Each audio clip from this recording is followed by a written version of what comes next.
Hola, ¿cómo estás? Me da mucho gusto saludarte y en esta ocasión compartir contigo la lección número 7 de la materia de liderazgo del Centro de Entrenamiento para Sembradores de Iglesias. Bien, esta lección abordaremos algunos puntos principales que quiero tratar contigo. Algunos de ellos tienen que ver con el liderazgo y cómo entendemos el liderazgo. Es muy importante que respondamos algunas preguntas que tal vez a todos nos ha pasado por la cabeza en algún momento, como ¿por qué algunos líderes fracasan? ¿Por qué algunos otros líderes tienen un éxito? ¿Por qué otros tienen un éxito temporal? Creo que son preguntas que todos nos hemos hecho y quisiéramos tener las respuestas para no cometer los mismos errores o también para repetir las mismas circunstancias donde estos liderazgos de éxito se dieron. Pues durante esta lección vamos a ver cuando menos tres características de un liderazgo efectivo. Número uno tiene que ver con el líder mismo, conocer al liderazgo. Número dos, todo líder debe conocer a su grupo. Y número tres, también la tarea que se nos ha encomendado. Es muy importante que todos nosotros podamos entender en un primer momento que tenemos un liderazgo delegado de parte de Dios. No es si tienes un ministerio o te dan un nombre o un título, sino que el hecho mismo de ser hijo de Dios nos da un liderazgo porque nos da una comisión, nos da una tarea. Y cuando nos delegan una tarea también nos dan un liderazgo para ejercerla. Eh, Hablemos primero de las características del líder. Eh, Cuando un líder sabe quién es y la tarea que se le ha dado, puede llegar a ser más eficiente que muchos otros. Y esto respondería en parte a la pregunta ¿qué hace a un líder ser un líder de éxito? Eh, Porque hay líderes que se esfuerzan mucho y no logran. También tiene que ver con conocer sus debilidades, pero también conocer sus fortalezas y utilizar sus fortalezas para avanzar en la tarea que se nos ha encomendado. Ahora, un líder no solamente es aquel que da instrucciones, sino aquel que modela el hacer la tarea. Eso es algo importante porque debemos recordar el ejemplo de nuestro Señor Jesús. Él mismo dijo, yo no vine para servir, sino para ser servido. Entonces, entendamos el liderazgo como una posición de un modelo de servicio. Y eso es algo muy importante. ¿Por qué? Porque el líder como una persona se debe entender como aquella que tiene habilidades, que tiene virtudes, que tiene talentos y un llamado, pero que también tiene debilidades y carencias, como toda persona. Somos imperfectos, estamos en proceso, pero es importante entender que el proceso por el cual Dios nos ha metido es porque Él quiere perfeccionarnos y eso dice la Escritura. Eh, en algún momento cuando nosotros en una posición estemos por elegir un líder, normalmente buscamos ciertas cualidades o características. Y yo te preguntaría a ti, si tú tuvieras hoy que elegir al pastor de la iglesia que estás sembrando, ¿qué cualidades buscarías? Es una buena pregunta, ¿verdad? Algunos de nosotros no llenaríamos los requisitos tal vez que pensaste, pero es importante saber que este hecho se dio en el Antiguo Testamento cuando, cuando Dios que iba a elegir a un rey. Envía al profeta Samuel y le da una tarea de ungir a X persona. Sabemos que estamos hablando de David, ¿verdad? Pero, ¿cómo es que Dios habla en Primera de Samuel 16:7 y le dice, no mires su aspecto, no mires su parecer, no te vayas por lo que ven tus ojos naturales, porque Dios ve la intención del corazón? Esto es muy importante.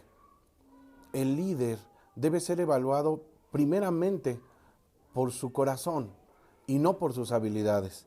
Tristemente en la siembra de iglesias muchos hemos cometido errores, algunos tal vez no lo reconozcan, pero en la siembra de iglesias se cometen errores. Uno de ellos tiene que ver con ver las habilidades sobre las motivaciones. Y la motivación en la siembra de iglesias es muy importante porque es la semilla y la semilla trae consigo un fruto. Si la motivación fue equivocada, entonces el fruto que tendremos no va a ser un fruto agradable y mucho menos un fruto permanente. Si el líder es una persona, entonces tengo que preguntarme hasta dónde está dispuesto a llegar para cumplir su tarea. Sean tareas aparentemente pequeñas o tareas grandes, tareas donde la gente no lo ve o tareas que se realizan en público. Eso te habla de la motivación de las personas. Es muy importante que conozcamos el corazón del líder. Siempre el corazón del líder debe mantenerse no solo estable en sus emociones, sino además las convicciones que tiene y por qué lleva a cabo lo que le encomendamos. Ninguna persona fue o está sobre la tierra para vivir individualmente. De hecho, cuando Adán estaba solo en la creación, vemos cómo Dios mismo dice, no es bueno que el hombre esté solo, le haré ayuda idónea. Quiere decir que Dios observó que el compañerismo y la socialización es parte de la naturaleza del hombre. Dios mismo puso su compañía a Adán. Bueno, de la misma manera, un líder no puede ejercer ningún liderazgo si está solo. No sería líder. El líder es aquel que es no solamente un ejemplo, sino aquel quien es digno de seguir o de imitar. Pues si no se relaciona con personas, si no se relaciona con su grupo de trabajo, si no se relaciona con el equipo sembrador de iglesias, pues no va a poder ejercer su liderazgo de una manera correcta. Es tan importante entonces que como líderes miremos nuestra relación hacia el equipo sembrador de iglesias. ¿Cómo nos relacionamos? ¿Cómo me llevo con las personas con las que Dios ha puesto a mi alrededor para que sembremos juntos esa nueva iglesia, esa célula, esa misión? Es tan importante que esto va a determinar el estilo de liderazgo que ejerzamos. El estilo de liderazgo me refiero a la manera en cómo llevamos a cabo la tarea, porque el liderazgo se ajusta a la tarea. Esto es importante. La tarea no se ajusta al líder, sino que el líder maduro debe tener la capacidad de ajustar sus palabras, sus planes, los programas, de acuerdo a la necesidad, no solo del lugar donde se establece una nueva iglesia, sino también de acuerdo a la madurez y la experiencia del equipo. Hay líderes que no soportan la inexperiencia de un equipo, pero finalmente el líder es aquel que levanta a otros como líderes y no solo aquel que es digno de seguir. Esta definición puede hacer la diferencia cuando sembramos una iglesia. La gente quiere ver, o nuestro equipo de trabajo quiere ver, cómo se siembra una iglesia. Nosotros debemos ser el modelo, pero a su vez queremos aprender de aquel que tiene la experiencia. Y esa clase de liderazgo es la que hoy hace falta tanto en la iglesia contemporánea, porque la gente quiere ser seguida, pero muy pocos quieren modelar el cómo hacer. Recordemos que Jesús primero se ciñó la toalla, ¿verdad?, y sirvió a sus discípulos. Entonces, este es un gran ejemplo. Cómo nos vamos a relacionar con nuestro equipo tiene que ver también con la manera en cómo hablamos, en que entendamos sus debilidades, que entendamos sus carencias, pero sobre todo, que nos enfoquemos sobre todo en sus habilidades y en sus cualidades antes que en las dificultades. Ahora, hay cuando menos, de acuerdo a nuestro manual, hay cuando menos 5 estilos de liderazgo, y este liderazgo se va modificando dependiendo la madurez de la iglesia y la madurez del equipo de trabajo. Por ejemplo, cuando comenzamos con la tarea de la plantación de una iglesia, normalmente el líder dice lo que se debe hacer. Es decir, es el que tiene la experiencia, los demás simplemente seguimos indicaciones. Esto es muy, muy notable al comienzo de toda tarea. Venimos a aprender, pero queremos que alguien nos diga cómo hacerlo. Este sería un primer nivel de liderazgo, cuando todo comienza. Un segundo nivel de liderazgo o estilo de liderazgo es cuando el líder tiene gente que comienza con la tarea, tiene cierta experiencia y lo que necesita es persuadirlos. Ellos tienen una manera tal vez de hacer las cosas, pero al llegar un nuevo líder siempre tiene que darse a la tarea, no de convencer en un sentido de que quieran o no hacerlo, más bien persuadirlo en que la manera de hacer las cosas es la adecuada para este caso en especial. Luego tenemos un liderazgo que cambia, un liderazgo que madura, donde ya el equipo de trabajo tiene la suficiente experiencia para dar un consejo o una opinión. Esto es importante, porque muchos líderes mantenemos el liderazgo en decir lo que se hace y nos olvidamos que la gente con la que estamos trabajando va adquiriendo un conocimiento, una experiencia, y que lo que va a enriquecer la siembra de iglesias es la opinión de muchos. La Escritura dice que en la multitud del consejo está la sabiduría, y precisamente Dios lo habla en medio de este caso en la Escritura, en Corintios, acerca de que ¿qué vamos a hacer con este hermano que ha caído en pecado? ¿Qué vamos a hacer con este hermano que hay que disciplinar? Bueno, en la multitud del consejo no solo está la sabiduría para disciplinar, sino también la sabiduría para que el reino crezca y para que se pueda establecer sana una iglesia. Un cuarto tipo de liderazgo, es decir, un nivel de liderazgo que es efectivo, es cuando ya no solamente lo ven hacer la tarea, sino que además junto con ellos lleva a cabo la tarea. Ya está menos involucrado en las decisiones y más involucrado en la tarea. Llega a ser casi parte del equipo. No se nota tanto la diferencia de su liderazgo porque simplemente ya toma una parte práctica dentro de la siembra de iglesias. Algunos de nosotros tal vez en nuestras iglesias debamos tomar ya esta posición porque otro liderazgo se ha levantado. Pero cuando comenzamos no debemos saltar primero a esta parte de la participación de otros, porque recordemos, tanto el liderazgo como la iglesia va madurando y un diferente nivel de madurez nos lleva a un diferente tipo de liderazgo. Un último o quinto tipo de liderazgo o etapa de liderazgo es la que delega. Esta tarea es impresionante. Yo no he visto crecer tanto a un líder como cuando se le delega. Es decir, la gente aprende cuando le decimos cómo hacerlo. El equipo de trabajo madura cuando se le consulta, también cuando trabajamos juntos, pero hay un desarrollo personal en todo líder cuando se sabe responsable de la tarea. Cuando nosotros le vamos a dar seguimiento y supervisión, pero ya toma las decisiones, qué se hace, qué no se hace, cómo se hacen las cosas, cuándo se hacen las cosas. Esta es una tarea que te puedo decir como pastor, es una etapa también en el liderazgo que nos cuesta muchos o nos ha costado mucho. Y tristemente esto ha diezmado generaciones porque a veces los pastores no sabemos cuándo delegar. Y es importante delegar en el momento correcto, ni antes ni después. Antes no se tiene la madurez, después tal vez ya no se tenga la disposición del equipo. Y por eso es importante que hoy recordemos, tenemos 5 etapas o tipos de liderazgo. Cuando decimos, cuando persuadimos, cuando consultamos, cuando participamos con ellos, pero el último, y sin el cual este proceso no se llevaría a cabo, se delega. La siembra de iglesias es un proceso, ya lo vimos en los manuales anteriores, en módulos pasados. Hay un ciclo de la plantación de iglesias. De la misma manera, hay un ciclo en el desarrollo de otros líderes. Hoy estamos viendo liderazgo, pero un liderazgo efectivo llega a ser aquel que se reproduce en otros. Lo he dicho en algunas otras ocasiones, en algunas otras conferencias. Una oveja se reproduce en otras ovejas. Un líder debe reproducirse en otros líderes y un pastor debe desarrollar otros pastores, así como una iglesia debe sembrar nuevas iglesias. Este es el proceso natural que Dios ha dado a cada uno de los elementos del reino de Dios. Ahora, importantísimo, si un líder no sabe a dónde va, pues simplemente no va a saber hacia dónde ir, ni tampoco sabe si llegó, si funcionó o no funcionó el proceso.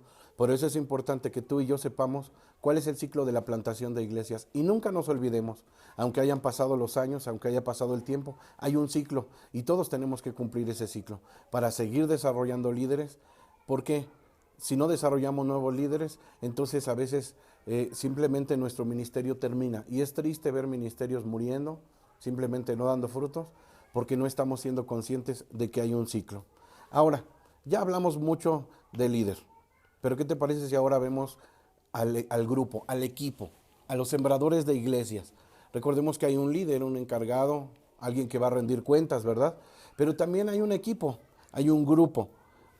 Y tenemos que preguntarnos, siempre que recibimos un grupo o un equipo, alguien que se nos confía para llevar a cabo una tarea, tenemos que preguntarnos qué experiencia tienen en la tarea que nos han delegado. ¿Estarán listos para el ministerio? Es una buena pregunta. Muchos de nosotros no estuvimos listos y sin embargo Dios nos confió. Creo que parte de esto es poder observar ver al grupo como Dios lo ve, como Dios alcanza a vernos a todos. Él es paciente, dice la Escritura. Él es paciente, no solamente con el que no ha creído. Él es paciente contigo y conmigo porque dice que no quiere que ninguno se pierda. Entonces, eso también se puede aplicar al liderazgo. Hemos perdido generaciones de liderazgo porque no hemos sabido utilizar, diciéndolo de una manera correcta, sus dones, talentos y habilidades. Hace unos días leía un manual y decía cómo soportar al liderazgo juvenil.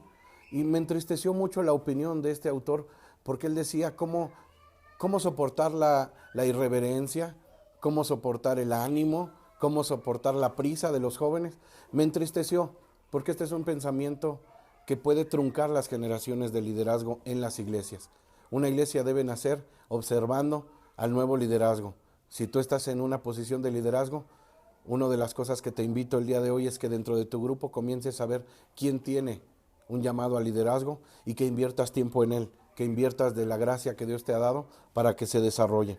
Ahora, esto requiere de un compromiso. Todo líder tiene que tener un compromiso. Un líder no puede ser aquel que de pronto tiene y a veces no tiene el ánimo. No podemos movernos bajo nuestras emociones. Tenemos que tener en cuenta que Dios nos ha delegado la tarea y que esa tarea se tiene que completar. Una de las tareas que nos dejó nuestro Señor Jesús es la gran comisión. Por lo tanto, no nos vamos a detener. Un plantador de iglesias no se detiene, porque el plantador de iglesias no concluye su trabajo cuando siembra una iglesia, sino cuando prepara a otros para sembrar nuevamente otras iglesias. Segunda de Timoteo 2:2, ¿verdad? El apóstol Pablo le aconseja a Timoteo: lo que has oído de mí delante de muchos testigos, esto encarga a hombres fieles que sean idóneos para enseñar también a otros. Nos habla cuando menos de 4 generaciones que repiten y repiten el proceso. Si el líder tiene la visión, el grupo va a tener la visión. Si el líder delega, el grupo va a aprender a compartir eso mismo con otros. Y es muy importante algo. Debemos preguntarle a Dios cuál es la visión. Vamos a establecer esta iglesia, pero ¿cuál es la visión? Y una vez que el líder tiene clara la visión, debe compartirla con el grupo. Muchos de los conflictos que se tienen en la siembra de iglesias tienen que ver con que el equipo no sabe cuál es la visión. Algunos piensan, vamos a formar un grupo de jóvenes, otros piensan, vamos a abrir un desayunador, otros tal vez piensen, es un buen grupo social. Sin embargo, cuando no tenemos clara la visión y el grupo tiene otra visión, eso son dos visiones, eso es división. Y finalmente, y este es un consejo práctico, si tú estás trabajando con alguien que tiene otra visión del ministerio o de la tarea dada, tienen que platicar y orar, ya sea que estén de acuerdo, porque de otra manera dice la Escritura, ¿cómo pueden andar dos juntos si no estuvieran de acuerdo? Por eso la visión es tan importante que es uno de los elementos que nos va a permitir continuar en el camino. A pesar del tiempo, debemos regresar a mirar la visión y tenemos que evaluar si lo que estamos haciendo camina hacia la visión, si las actividades que tenemos caminan a la visión, si el dinero que estamos invirtiendo, el esfuerzo, el trabajo que estamos haciendo camina hacia la visión. De otra manera tenemos que regresar, y yo creo que algunos de nosotros, incluyéndome en el ministerio, tendremos que evaluar muchas cosas para saber si estamos caminando hacia la visión que Dios nos dio. Ahora, hace un momento te hablaba un poco acerca de la motivación. Es importante la motivación, porque los grupos se mueven y se relacionan por una motivación, puede ser correcta o incorrecta. Es natural que socialicemos en un grupo, pero no es bueno para la siembra de iglesias que la motivación sea la social. Recordemos que el trabajo que nos ha sido encomendado es un trabajo espiritual. Bien, trabajamos con personas, trabajamos con elementos naturales, pero el fin no es la socialización. El fin es la santificación a través de conocer a Jesús y el proceso del Espíritu Santo en el creyente. A veces va a haber que sujetar las emociones, a veces tendremos que detenernos un poco y afirmar el cimiento en las personas, discipularles. Por eso la motivación es importante. Número 2, lo dije también y estoy resumiendo algunos puntos, la dirección. Alguien debe estar a cargo y se tiene que reconocer quién está a cargo. En muchos de los grupos de siembra de iglesias se tiene un conflicto. Se nace con la motivación correcta, predicar a Jesucristo, y yo creo eso y debe ser el elemento esencial, glorificar a Jesús a través de la siembra de iglesias. Pero a veces los grupos son tan sociales que difícilmente llegan a delegar responsabilidades y se mueven a través de compañerismo, a través de habilidades, pero no a través de una dirección. Todo grupo tiene que tener una dirección. En nuestro manual vimos al comienzo, en visión, en esta misma carrera, vimos como un monstruo de 2 cabezas es simplemente, ¿cómo llamarlo? Es inexistente, no podría moverse. 2 cerebros no pueden manejar un mismo cuerpo, así como 2 personas no pueden manejar un mismo equipo de trabajo. No sé, sería un fenómeno. Entonces, Aún en un equipo de trabajo tenemos que reconocer quién está liderando. Normalmente el liderazgo es evidente. No necesariamente busca una posición o un nombramiento, pero el liderazgo sí es evidente. El liderazgo es aquel que se esfuerza por hacerlo, aun cuando no se le reconoce, aun cuando no tiene el nombre. El liderazgo es aquel que es un ejemplo, que siempre está disponible, que tiene la intención de hacer y tiene la motivación correcta. La dirección, número uno, debe ser la que Dios nos da. Pero número dos, debe ser delegada a alguien, porque todos debemos vivir bajo autoridad. Un grupo de trabajo de siembra de iglesias debe tener a alguien a quien rendir cuentas.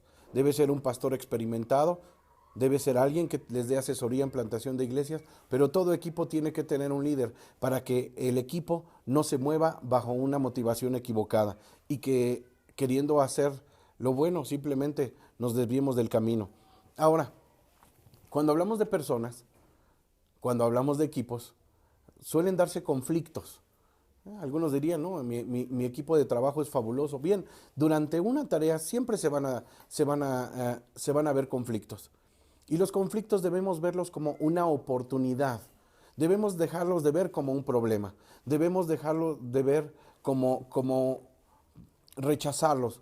Yo te diría que como plantador de iglesias, para llegar a ser eficiente en tu tarea, tienes que transformar la manera de hablar y empezar a ver los conflictos como oportunidades. Si tienes un conflicto de carácter de ajuste de carácter entre dos de tus miembros del equipo, es una oportunidad para identificar qué áreas tienen que ser trabajadas todavía en el carácter para tener el carácter de Cristo. Claro que toda solución de conflicto se resuelve a través de la disposición. El equipo de trabajo tiene que llevar a cabo desde el comienzo un pacto de disposición a ser corregidos. Todos necesitamos corrección. No podemos estar por el mundo sembrando iglesias sin que alguien nos pueda decir cuando estamos caminando en el camino equivocado. Por eso un conflicto es una evidencia, sí, de una dificultad, pero es más una oportunidad para cambiar, sea de carácter, sea de actitud, sea de acción o de motivación. Un conflicto se desata no para dañar. Un conflicto en manos de Dios se desata para producir bendición. Entonces, veamos cada conflicto como una oportunidad para edificarnos mutuamente. La Escritura dice, hierro con hierro se aguza. Por lo tanto, cuando hay un conflicto entre dos líderes, no es otra cosa más que simplemente se está afilando el hacha. Y lo cual, si llegamos al propósito del Señor, seremos más eficientes en la siembra de iglesias. Ahora, decía hace un momento y quiero retomar, no se nos debe olvidar cuál es la tarea que se nos ha dado. Pero a veces cuando estamos llevando a cabo la tarea nos olvidamos de un punto importante y esto lo vemos en mayordomía. Todo proyecto y todo plan debe ser evaluable y también debe ser corregible. Quiere decir que en el proceso de la plantación de iglesias pudimos tener un proyecto inicial. Queremos alcanzar un grupo de personas, queremos alcanzar esta zona, queremos alcanzar este sector. Te puedo compartir que en nuestra experiencia en siembra de iglesias hemos tenido casos donde llegamos a lugares a plantar una iglesia queriendo alcanzar a una comunidad de adultos. Pero nos damos cuenta que a través de las semanas y el trabajo en la comunidad, a veces quienes llegan a las células o a las misiones son niños o jóvenes. Entonces tenemos que cambiar nuestra estrategia. Nuestro blanco era uno, pero el resultado que se está dando es otro. Y la estrategia tenemos que modificarla. Por eso tenemos que sentarnos a evaluar. No podemos pasar la vida sintiéndonos frustrados porque no alcanzamos el propósito. Empezando solamente muchas veces a decir lo que no alcanzamos o lo que no tenemos. La evaluación nos va a ayudar a entender lo que nos está dando Dios y lo que sí podemos hacer, lo que sí hemos alcanzado. La evaluación no tiene el propósito de que nos sintamos frustrados. La evaluación para nada tiene que ver con compararnos con otros ministerios o otros sembradores de iglesia. La evaluación es personal y la evaluación tiene que ver con este equipo de trabajo, no con otros. Cada uno tiene circunstancias diferentes, pueden estar trabajando en una zona distinta, a veces las zonas ya están preevangelizadas. Hay lugares donde no existe una iglesia cristiana y el trabajo es distinto. Sin embargo, hay lugares donde la siembra de iglesias es más fácil porque ya antes alguien sembró y muy probablemente el trabajo sea distinto. Pero nunca debes olvidar que todo proyecto, todo plan tiene que ser evaluado. Y luego hacer los ajustes.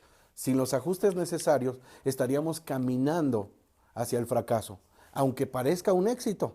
Sin una evaluación continua y constante de nuestros planes y nuestras estrategias, podemos caminar en un éxito aparente, pero el fruto del cual hemos sido llamados a dar es un fruto que permanece. No lo olvides. Sin un ajuste de programa, sin un ajuste de proyecto, entonces dejamos de ser vigentes. Las iglesias hoy tenemos que cambiar. Tenemos que mirar nuestros proyectos, tenemos que mirar lo que hacemos y cambiar lo que no está dando resultado. No podemos decir es que mi abuelo, es que mi padre, es que mi pastor, es que su pastor lo hizo así. Yo creo que las cosas funcionan y los cambios, como hemos aprendido en el CESI, no se hacen a la ligera. Sin embargo, la evaluación es importante para saber si lo que aprendimos de quien nos pasó la estafeta sigue funcionando. Tal vez el plan es correcto, pero la manera de llevarlo a cabo a veces no. Para eso tenemos que ajustar nuestras estrategias. Precisamente este material que estás viendo hoy en video tiene que ver con eso.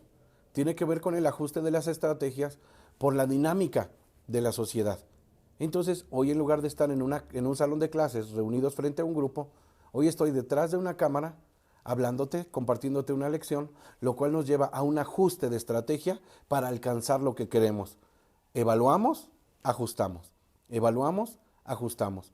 Toda dinámica de crecimiento se va a dar a través de la evaluación y el ajuste de las prioridades. Quiero resumir y dar la conclusión con esto. Hay muchos factores que afectan el desempeño de un liderazgo. Comencé haciéndote la pregunta, ¿por qué algunos equipos de liderazgo o algunos líderes son eficientes y otros no? ¿Por qué algunos ministerios crecen más rápido que otros?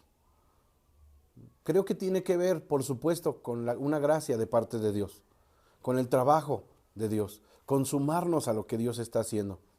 Por eso el corazón del sembrador tiene que estar conectado con Dios para saber y identificar lo que Dios está haciendo. Estas oleadas que Dios trae constantemente de salvación y de crecimiento, tienen que ser vistas por el sembrador de iglesias. Tenemos que ver dónde está trabajando Dios, dónde está tratando ya con el corazón de las personas. Porque el sembrador de iglesias no convence a nadie, es el Espíritu Santo quien convence. Nosotros tenemos que ver dónde está trabajando Dios y siempre sumarnos a la tarea que Dios está haciendo. Ahora, una vez que identificamos lo que Dios está haciendo, tenemos que decirle a Dios, dame tus planes. Sus planes están en la Escritura. Él no quiere que ninguno perezca, Él quiere que todos sean salvos. Dios envió a su Hijo para que todo aquel que en Él cree no se pierda. No debemos perder de vista la visión Z. Todos, hasta lo último de la tierra. Ese es el mandato. El liderazgo no debe perder de vista que nuestro éxito no está basado en establecer una iglesia, ni que mucha gente me siga. El liderazgo tiene que ver con una y otra vez repetir el proceso de tomar a las personas, capacitarles, entrenarles, enviarles o delegarles y nuevamente repetir el proceso. ¿Hasta cuándo? Hasta que el Señor venga. Ese es algo muy importante. Ahora, cuando evaluamos, y estoy concluyendo, cuando evaluamos debemos ver las habilidades, los talentos y los dones de las personas. Gran parte del tiempo en las iglesias lo invertimos en corrección y muy poco lo invertimos en animar a otros. Si la vida de la iglesia se basara más en lo que Dios ya nos dio, en agradecer lo que nos ha dado y multiplicar lo que nos ha dado, tal vez nuestros programas serían diferentes. Tenemos que entender que el equipo de trabajo que Dios ha traído a nosotros es para que desarrollen ciertas cualidades y características del carácter, pero también tiene que ver con habilidades y características que Dios ya les dio previamente y que hoy se suman a la tarea que Dios te ha encargado, plantar una iglesia. Entonces, nuestra tarea como líderes, ¿cuál es? Nuestra tarea como líderes es ser un ejemplo a otros. Número 1. Número 2, observar a otros para desarrollar su liderazgo. Entrenarlos, capacitarlos, hacer la tarea con ellos y al final nuestra tarea está cumplida cuando otro está haciendo la tarea que nosotros comenzamos a hacer. Esto es algo que te invito a reflexionar y nunca olvides, como sembrador de iglesias, nuestra tarea no terminará hasta que el Señor venga. Así es que te agradezco mucho por este tiempo. Gracias doy a todos los estudiantes del Instituto CESI. Reciban un saludo de parte de la Dirección Nacional México. Gracias por invertir tu tiempo en el reino de Dios. Yo sé que Dios prosperará todo lo que haces, tercera de Juan lo dice, oro por eso, así como prospera tu alma. Que Dios te bendiga, muchas gracias.